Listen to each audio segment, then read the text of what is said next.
Hello বন্ধুরা, সবাইকে স্বাগত। আমি প্রকাশ ট্রেন্ডবাজ থেকে আজকে তোমাদের জন্য একটা নতুন টপিক নিয়ে এসেছি। নতুন ঠিক বলবো না, কেননা টপিকটা হয়তো তোমাদের সবারই জানা। যারা ফেসবুক, ইউটিউব এইসব ঘাঁটো বা নিজের ফ্রি টাইমে যারা সোশ্যাল মিডিয়ার মধ্যে অ্যাক্টিভ থাকো, তারা সবাই জেনে গেছো হয়তো ব্যাপারটা, কেননা এটা এখন ভীষণভাবে ট্রেন্ড করছে।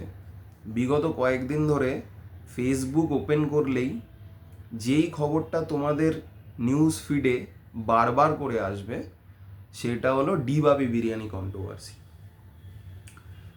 তো ব্যাপারটা কি? ব্যাপারটা হলো যে ডিবাপি বিরিয়ানির নাম নাকি বদলে অনির্বাণ বিরিয়ানি অ্যান্ড ক্যাটারার হয়ে গেছে। তো সেটা কেন হলো, কিভাবে হলো, তার মধ্যে কি সমস্যা রয়েছে, যারা খেতে যাচ্ছে, যারা কাস্টমার, তাদের কি অসুবিধা হচ্ছে, তো পুরোটাই এই ভিডিওতে বলবো। আজকে আমরা সবাই জানি ডিবাপি ব্র্যান্ডটা শুরু করেছিল ডলি দাস এবং বাপি দাস। খুবই প্রচলিত এই ব্র্যান্ড। আজকের জেনারেশনের যারা ছেলেমেয়েরা, তারা হয়তো এই ব্যাপারটা অতটা রিলেট করতে পারবে না, কেননা আজকে যারা ডিবাপির নাম শুনছে তারা সবাই অনির্বাণদার ফেসটাই চেনে। কেননা অনির্বাণদা এই এই ডিবাপির বিরিয়ানি ব্র্যান্ডটাকে যে একটা অন্য উচ্চতায় নিয়ে গেছে সে ব্যাপারে কোনো সন্দেহ নেই। প্রচণ্ড পরিশ্রম দিয়ে আজকে পশ্চিমবাংলার প্রতিটা মানুষ ডিবাপি বিরিয়ানিকে চেনে।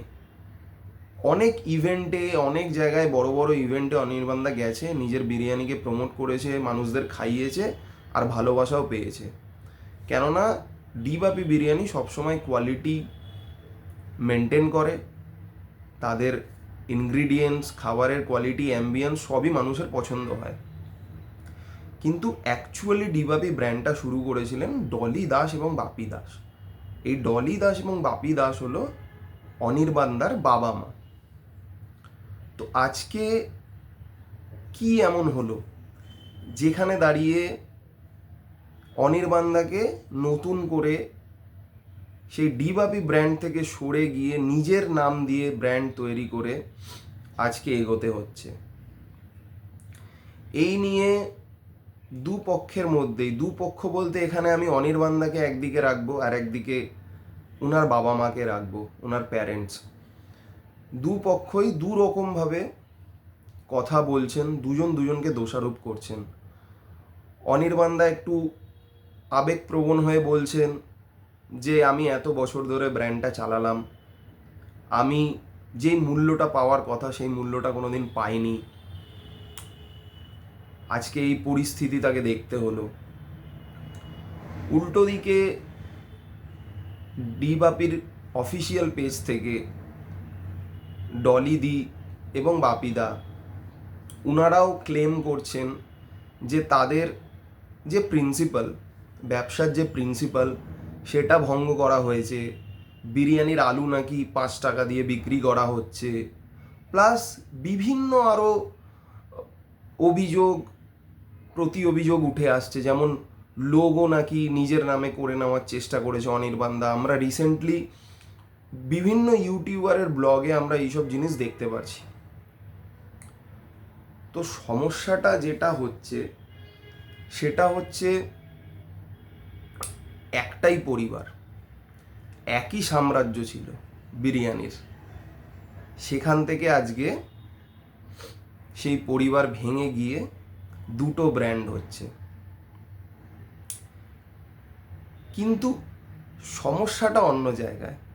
হয়তো আগামী দিনে সব কিছু ঠিকও হয়ে যাবে বা হবে না, বা দুজন দুজনের মতন করে এগাবে। ডিবাপি বিরিয়ানি ব্র্যান্ড যেরকম চলছে সেরকম চলবে, পাশাপাশি অনির্বাণদা নিজের অনির্বাণ বিরিয়ানি এবং ক্যাটারার্সকে আবার একটা গতিতে নিয়ে যেয়ে একটা উচ্চতায় নিয়ে গিয়ে পৌঁছাবে। কিন্তু এখন যেটা চলছে ফেসবুক অথবা ইউটিউবে, সেটা দেখে কিছু কিছু ক্ষেত্রে মনে হচ্ছে যে সামনে 2026-এ বিধানসভা ইলেকশন আসছে, তো সেইটার সঙ্গে অনেকটা রিলেট করতে পারছি। প্রচুর ইউটিউবাররা ছাড়ছে অনির্বাণদার সাথে ছিলাম, সাথে আছি, পাশে ছিলাম, পাশে আছি। এই যে ইউটিউবাররা যে ওই দুটো ফ্যামিলির, মানে ওই একই ফ্যামিলির দুজন মানুষের কাছে, কেউ যাচ্ছ ডলিদি বাপিদার কাছে তাদের মতামত জানতে, আবার কেউ যাচ্ছ অনির্বাণদার কাছে, আবার তারা একে অপরের মতামত নিয়ে দুজনকে শোনাচ্ছ যে এ তার নামে এই বলেছে, সে তার নামে এই বলেছে, দুজনের মত জানতে চাইছো। এতে আর কিছুই হচ্ছে না।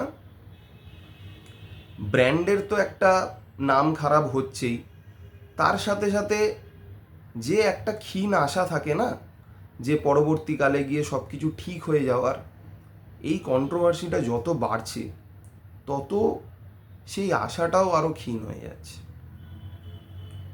তো তোমরা কোনো প্রলেপ দেওয়ার কাজ করছো না। আজকে যেই ইউটিউবারদের আমি দেখলাম, যে মানে মনে হচ্ছিল যেন তারা গোয়েন্দা বিভাগের কর্মচারী, অথবা তারা স্পেশাল ইনভেস্টিগেশন করছে যে এটাকে কিভাবে সলভ করা যায়। তাদেরকে দায়িত্ব দেওয়া হয়েছে হয়তো সরকারের তরফ থেকে, যে এটা কিভাবে হলো, কে কার লোগো চুরি করেছে, কে কিভাবে কি করছে। এইগুলোকে এই যে বারে বারে বারে বারে প্রতিটা ইউটিউবার যে যে করছে, এটা সবাই বোঝে তোমরা তোমাদের ভিউ বাড়ানোর জন্যই করছো, আর কিছুই না। আর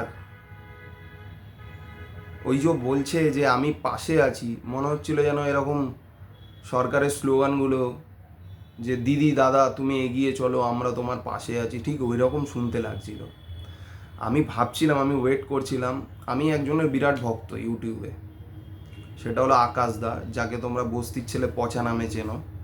আমি ভাবছিলাম কবে আকাশ দা একটা ভিডিও আনবে এই নিয়ে, কিন্তু আকাশ দা এখনও আনেনি, হয়তো আনবে।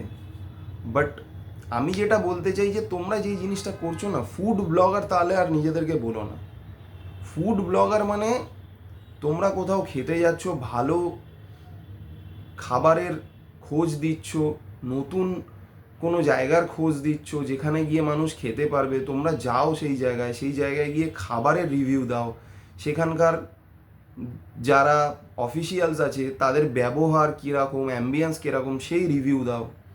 নচেত তোমরা ঘুরে ঘুরে এই কন্ট্রোভার্সি করছো। কিছু কিছু ইউটিউবারদের তো আবার দেখা যাচ্ছে আজকাল কনস্ট্রাকশনের বিজনেসের ভিডিও ছেড়ে দিচ্ছে, আবার কোথায় জিন্সের প্যান্ট সস্তা দিচ্ছে সেই সব ভিডিও ছেড়ে দিচ্ছে। তো ফুড ব্লগার আর নিজেদেরকে না বলাটাই ভালো। তোমরা সবই একসাথে, মানে খিচুড়ি পাকিয়ে দিয়েছো।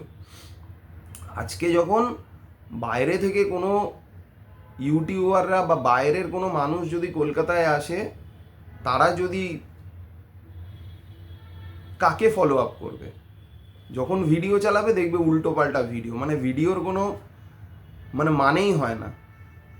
তো তোমরা এইরকম কন্টেন্ট দিচ্ছ, এইরকম কন্টেন্ট দিয়ে দেখবে কমেন্ট বক্সে শুধু গালাগালিই ভরবে।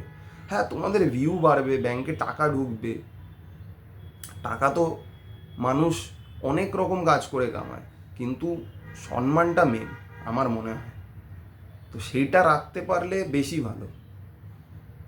তো আজকে ডি বাপি বিরিয়ানির কর্ণধার যিনি ডলি দাস, বাপি দাস, এবং পরবর্তীকালে যখন শাখা প্রশাখা বাড়তে থাকে তার বড় ছেলে অনির্বাণদা এসে যোগ দেয়, আজকে তাদের মধ্যে যখন একটা প্রবলেম ক্রিয়েট হয়েছে, সেটাকে সলভ যদি করতে পারো তাহলে করো। নচেত ওই রকম আমি তোমার পাশে আছি, এই করেছে সেই করেছে, তোমাদের ওতে কাজ নেই। তোমরা শুধু শুধু জিনিসটাকে আরও বাড়িয়ে দেবে। তো এটা না করলেই আমার মনে হয় ভালো। তারা কোনো রকম আইনি লড়াইতে তো যাচ্ছে না। তারা যদি মনে করে নিজেদের মধ্যে লড়বেন, তারা আইনি লড়াইতে যাবেন। কিন্তু এইরকম ফেসবুকের মধ্যে বা ইউটিউবের মধ্যে এসে সারাক্ষণ ওই জিনিস নিয়ে আলোচনা করা, ওইটাকে নিজের পেজে আপলোড করা বা নিজের চ্যানেলে আপলোড করা, এটার কোনো মানে হয় না। যাই হোক, আগে গিয়ে কি হবে, এই ব্র্যান্ড বা তাদের সমস্যার সমাধান হবে কি না সেটা পরে দেখার কথা। আমরা খাবার প্রেমী, আমরা খেয়ে যাব, যেখানে ভালো খাবার হবে আমরা সেখানেই পৌঁছে যাব। আর ফুড ব্লগিংয়ের নাম করে যারা সমস্ত রকম এইসব ভিডিও দিয়ে নিজের চ্যানেলটাকে আরও ওপরের দিকে তোলার চেষ্টা করছো, আজকে করে যাও, কিন্তু সময় আসবে তোমাদের আর হবে না। তো কন্টেন্টটাকে ঠিক করো, আর যদি কন্টেন্ট না থাকে তাহলে আর নিজেদের ফুড ব্লগার বলো না, অন্য কিছু বলো, খিচুড়ি ব্লগার লিখে দিও নিজেদের এতে। নমস্কার।